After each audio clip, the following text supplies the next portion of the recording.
Welcome back to the Draft and Stash after a long layoff. We apologize. A whole bunch of stuff happened. I went out of town. Frank went out of town. I forgot Frank's name. We both got sick and just so many things happened, but we're back finally. Barely in the nick of time as the preseason is about to launch, but we are going to go into a division by division for each conference, break down the teams, and tell you our predictions going forward for next year. We're starting today with the Atlantic, but before we can get into that, we got to hit that intro. Let's hit it.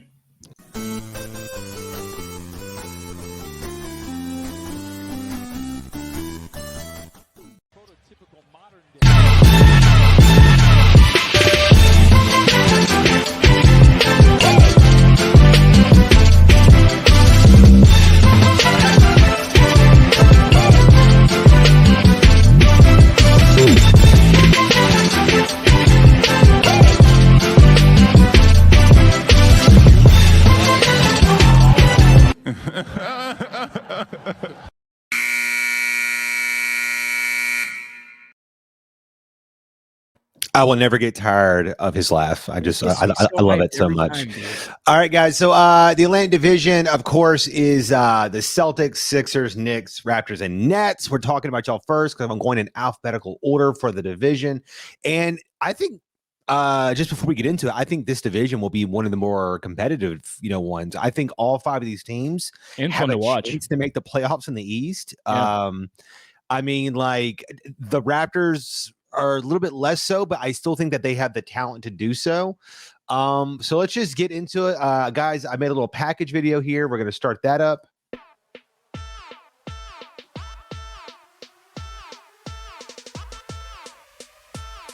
Oh. The Atlantic Division. All right, we're starting with the Boston Celtics first, in alphabetical order, of course. We're going to be looking at the starters here. Now, these are my perceived starters, in which is basically I put together what I thought would be their best lineup, and I think they have to start Marcus Smart at this point, but they might not. Do you agree with these five? And you think that these five give them the best mix? Yeah, I assume... I think maybe Schroeder might come off the bench and Smart just slides over to the starting one. Yeah, I do. I think that it might be time for him to take over as their floor general. But Schroeder is still a starting quality player. I mean, he started all last season for the Lakers. I just think he would be a big weapon to come off the bench for them. And area that they sorely lack is depth right now. So. Yeah. Do you think his fit is better than Kimbo's fit was last year? Oh yeah, big time. Okay. I think he's a just better all-around two-way player. Kimbo was really poor on. That was part of my thinking in putting him in the lineup with Marcus Smart is now your 1, your 2, and your 3 are all pretty damn good defenders. Tatum's not that bad, and Robert Williams blocks everything. So I think that gives them a pretty athletic core. And then, I mean, they paid Williams. I know that you were a fan of his last year, so I think this is his year to really show.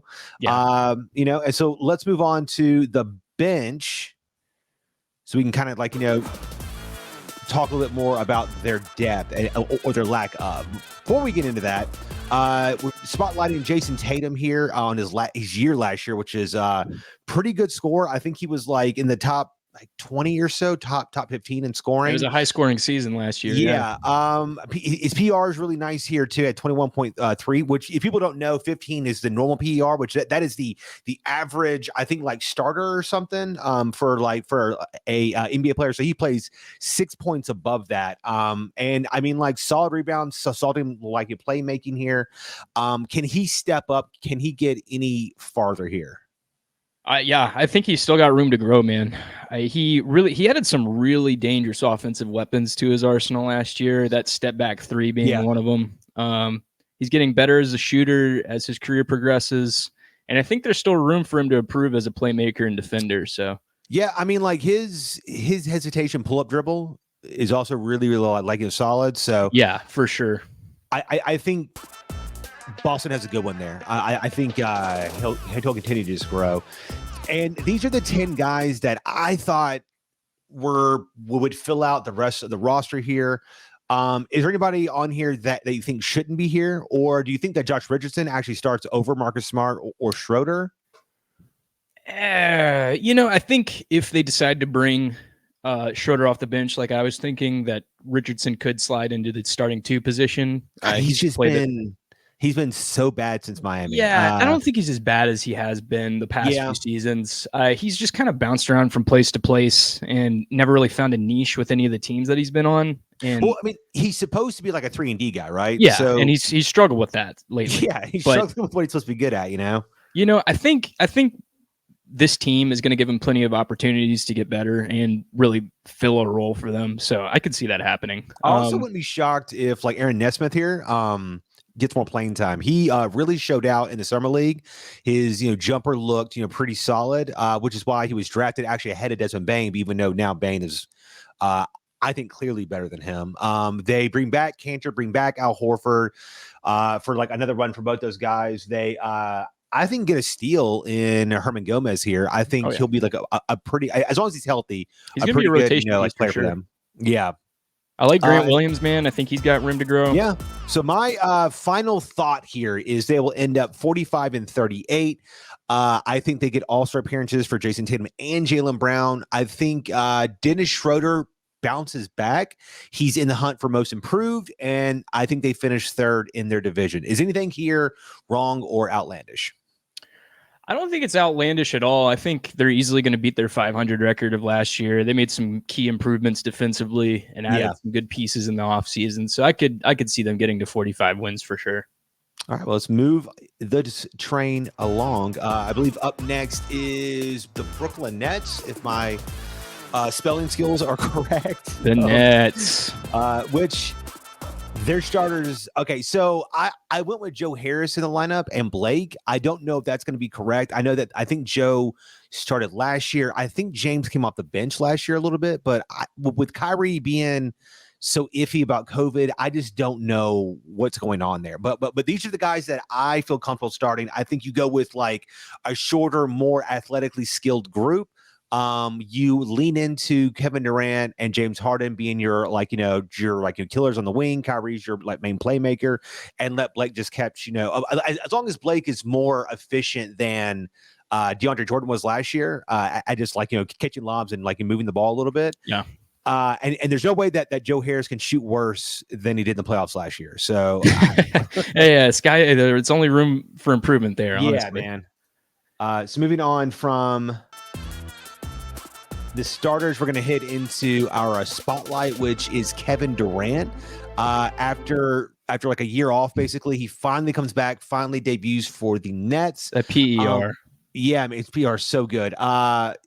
Is this Durant's last good run? I think he's going to be even better than all these stats. I think with a year under his belt, at getting like his feet wet again, and his wheels working again, I wouldn't be shocked if he's near 29 a game, over 6 assists, over 7 boards, and his PR is around 28.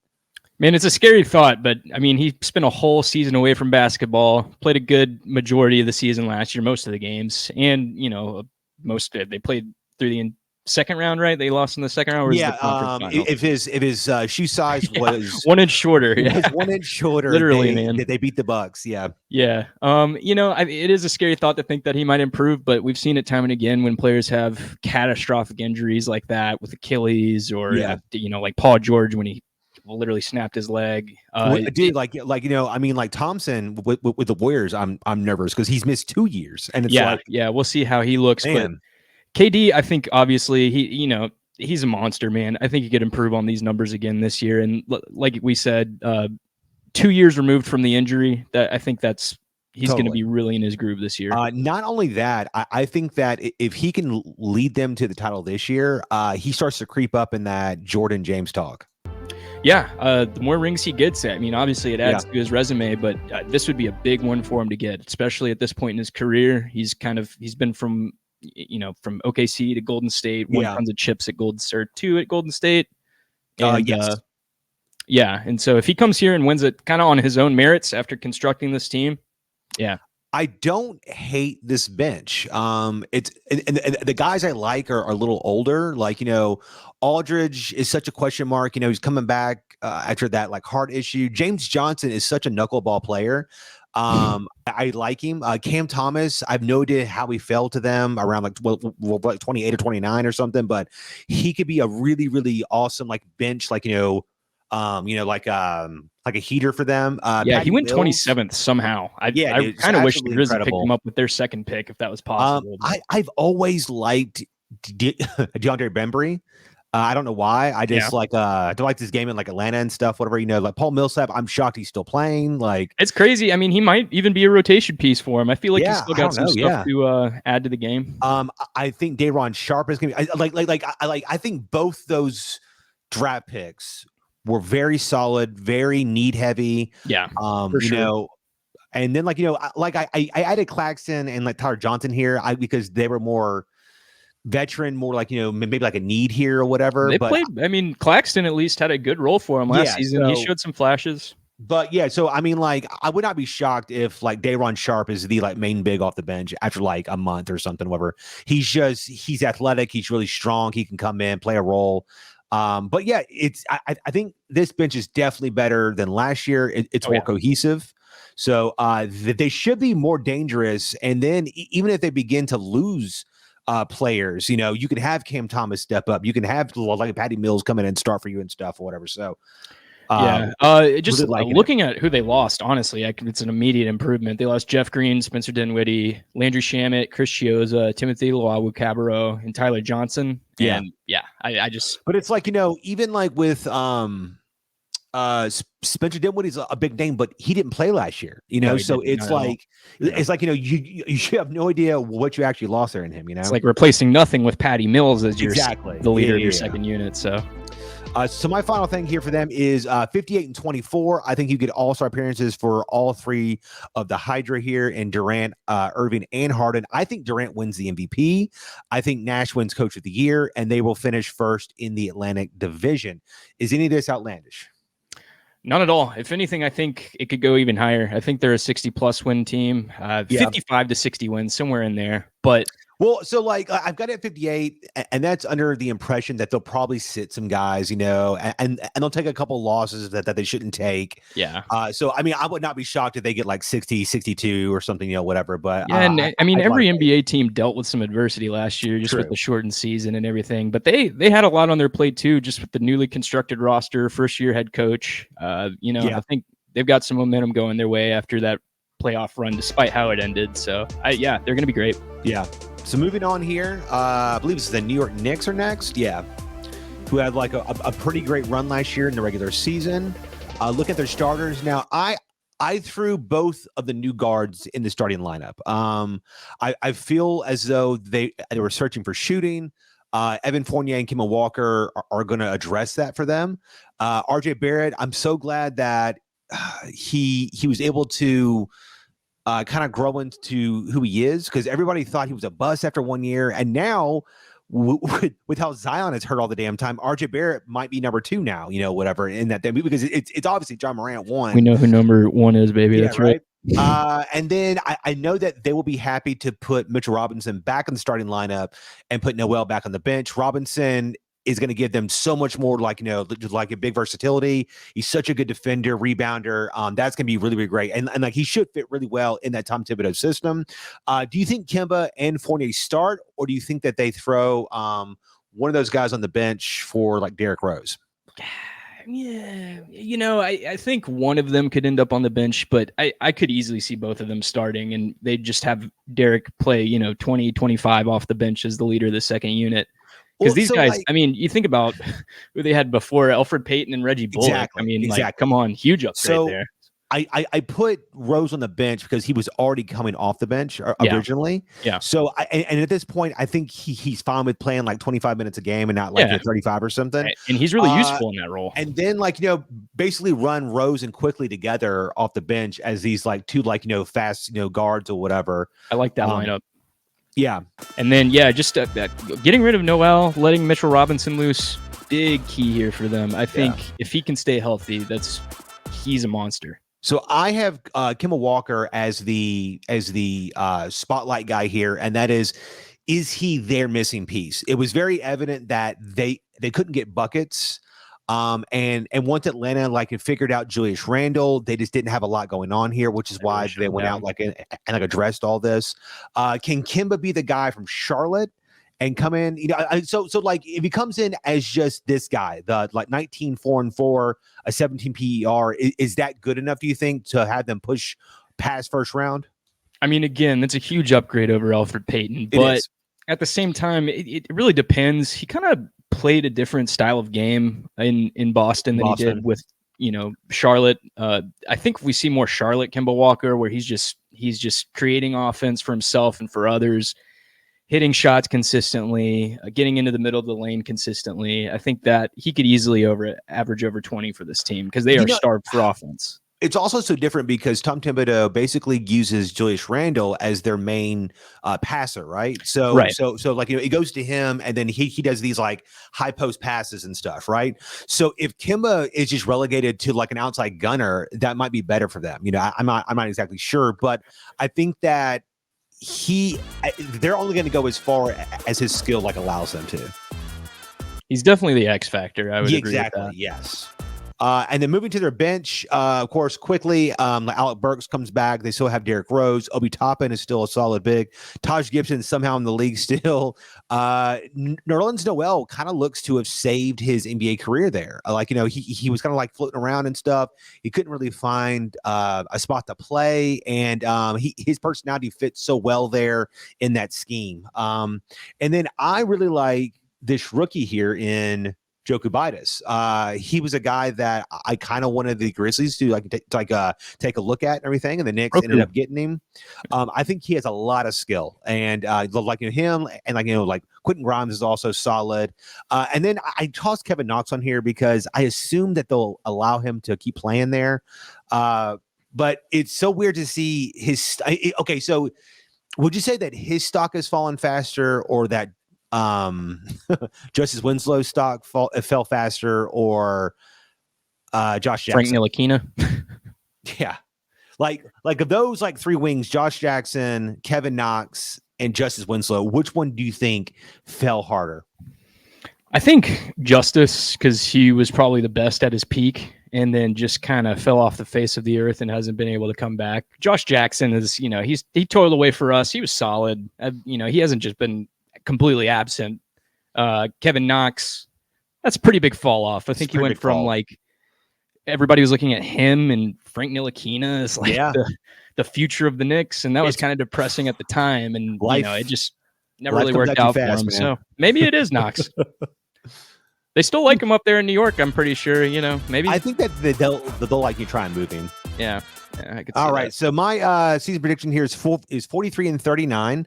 I think Julius goes back to the All-Star team, and I think he makes the All-NBA team. I'm not sure which one, but I think that they place fourth in the division because I think it's a very tough division. Yeah, I think it's arguably the toughest. I don't know. I'd have to look at the other ones, but it's definitely up there. I think, this 43 wins, I could see that. I don't see it. It's kind of a tough one to call here with the Knicks because there's so many questions and you don't really know how Randle and Walker are going to fit together necessarily. You figure they can fit, but you just don't know what it's going to look like. And they were one of the hardest working teams in the NBA last year. Julius Randle was an absolute stud in the regular season. I could see them getting to 43 for sure. Yeah, I mean, it might be over that. I don't know. I feel that they'll be hovering around 500, if not above. Move on to Philadelphia 76ers, where turmoil is just always a brewing. So these starters are based on Ben Simmons saying he's not going to play there, and I think this will be their opening day lineup. I don't know what the trade package will be for Ben Simmons. They could get back Damian Lillard. I mean, I have no idea, but based on their current stuff, I think Tyrese Maxey, who I think is a solid player, will slide in as that point. You keep Seth Curry at the 2. You bring in Matisse Thybulle, and then Tobias Harris and Joel Embiid.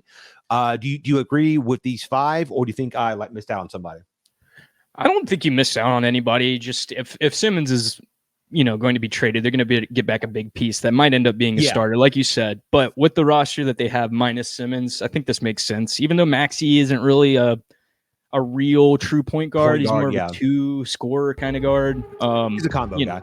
Yeah, I think it could work just because they can move the ball through Embiid. He's proven that he can be sort of a big man ball handler, or at least if not a ball handler, like an initiator of the offense. So. And then all these guys around him are shooters, so I can see it working out. Yeah.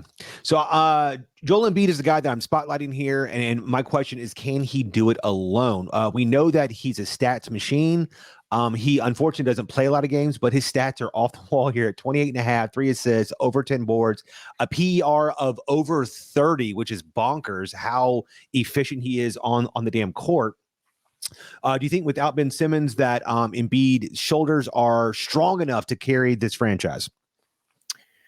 It's I always hate saying this about Embiid because I love him as a player. It really just depends on the guy's health. It depends on how many games he plays because he's going to be awesome when he's there. He might even be better without Simmons. We don't really know. I mean, there's been games when he looked like an absolute monster with Simmons out. Yeah. And there was games when Simmons looked like a monster with Embiid out. So, I mean, I've always been kind of hesitant to call their fit with each other good, even when they were trying to make it work, just because it was very like at best it was like tenuous. It was it was them playing off each other kind of, but it was strange. I mean, there's definitely like a more fitting piece out there that I think it was like you're running sets for Ben, then Embiid's somewhere out of position behind the line, which to his he did a really good job expanding the range on his shot. Embiid did. Yeah. He's an excellent 3-point shooting big now. And I think a lot of that had to do with wanting to make it work with Simmons. And, you didn't see a lot of that from Simmons. Like, it seemed like, if anything, Doc Rivers came in and started running offense that didn't really involve Simmons at all. And he didn't really adapt in any way. I mean, he didn't add a shot, which would have been useful for them at times. And the sets where Ben's really effective are sets like curling around a screen, catching the ball from an off guard, curling around the screen, just diving to the rim. And you can't have him beat in the middle of the paint with his man guarding him if you really want to do that. So I do think Embiid could even improve on these numbers without Simmons. But again, it's all about his health, man. Going to the bench here, we have Danny Green. Andre Drummond comes in for Dwight Howard. They basically just like switch spots. Furkan Korkmaz comes back. They still have Mike Scott, Isaiah Joe, Gary Clark, Shake Milton, Jaden Springer, the Rook, George Niang, and Paul Reed. These are the 10 guys I think will be the fill out the roster here. This isn't one of their deeper rosters that they've had in the past, but there's some usable versatility here. I like Shake. Korkmaz is straight. I'm not a big fan of Andre Drummond, but like Green's going to give you like a few games here where like he shoots the lights out and he helps you win. I also like Isaiah Joe. So I don't know. Did you like this bench here, or do you think it's kind of thin? They've had much better benches in years past. They've been a really deep team. In fact, it was so deep that it was disappointing that they couldn't really get out of the second round or the conference finals. But well, I mean, that like Kawhi Leonard shot, man. Yeah, God, dude, what a heartbreaker that was for the Sixers and Embiid and everybody. But I think this roster as constructed, it's still got a decent amount of depth. I mean, Drummond, say what you will about him, he's not the best offensive big or defensive big either. I mean, he's pretty solid. He's gonna get some rebounds. He's gonna get you 20 rebounds a game. He's gonna get in there and get sliced up in that pick and roll, but he's gonna get some rebounds. Yeah, he will do that. I still like Mike Scott. I like Isaiah Joe, like you said. Shake Milton's just older, and he's he's not. And, one guy we haven't mentioned who I think could be a rotation player for him is George Niang. I mean, he's a great shooter at the position. Played well for the Jazz. Shot a good percentage from three. So I think, I'm just hesitant to think of how much time he's going to get, and stuff. Whatever. Yeah, you look at the names in front of him, and I'm not sure he's going to be. Yeah. So moving on to my season predictions, how they finish here.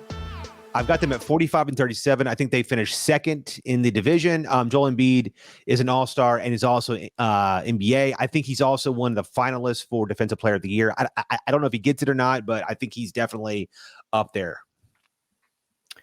Yeah, man, I think this is right on the money in terms of their record. I think, I'm again, praying for a healthy season from Embiid, and if he's healthy for more than 60 games, they're going to get to 43 or 45 easily, I think. It's hard to guess because you don't know trade market wise, what's going to happen and stuff. So yeah, I think even without tough.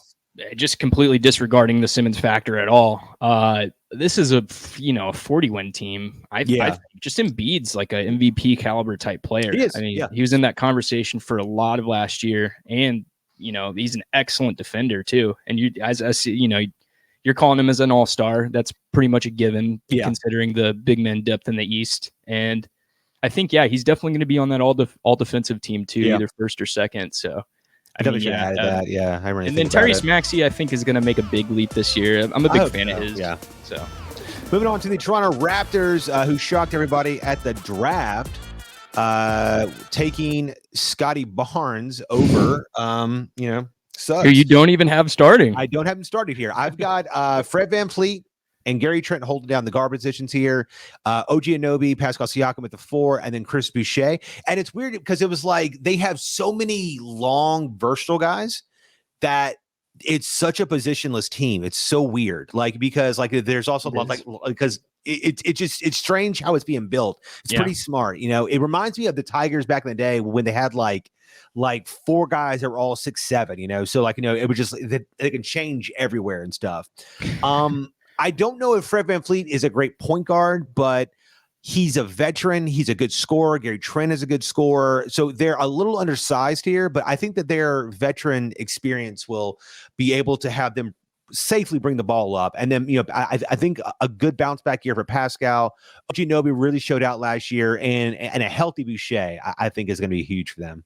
Healthy Boucher is a key. There's just a report, I think, 2 days ago that he's going to miss the first 2 to 4 seasons or 2 to 4 weeks of the season with the first 2 to 4 seasons. I think he like a dislocated finger. It's something small. He'll be fine, but he's going to miss time at the start of the season. And, he missed a good amount of time last year. So we'll see on that. But I like the addition of Scotty Barnes, man. He's a stud. I would have taken Suggs, but, they keep just amassing, like you said, these 6'9" athletes. Precious Achiuwa too. Yeah. My spotlight guy here is Pascal Siakam. He looked pretty good stat wise. His PER is kind of lower.